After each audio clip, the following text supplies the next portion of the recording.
Tuluyan ng tinanggap ng undisputed champion na Oya Inoue ang magiging laban nito sa susunod na taon kontra sa ating kababayang si Cuadro Alas. Subalit tila may huling hirit pa itong kampo ng nasabing Hapon na kung saan ay magpasailalim raw muna si Casimero sa 24/7 random drug testing ng VADA 5 buwan bago ang kanilang laban. Sa madaling salita po, kung matutuloy ang kanilang laban sa buwan ng Abril ng susunod na taon ay kailangan ng mag-enroll ngayong December ni Cuadro Alas sa 24/7 drug testing.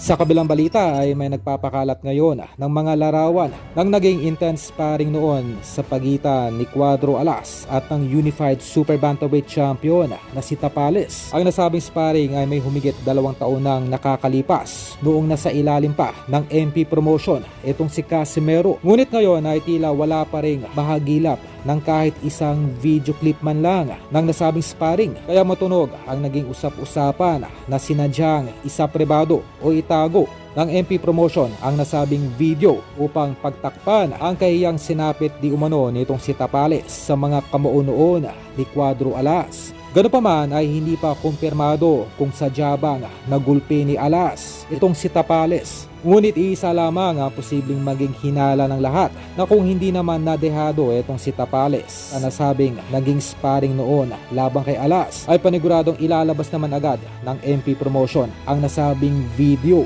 upang ipagmayabang sa publiko na kayang makipagsabayan nitong si Tapales kay Casimero.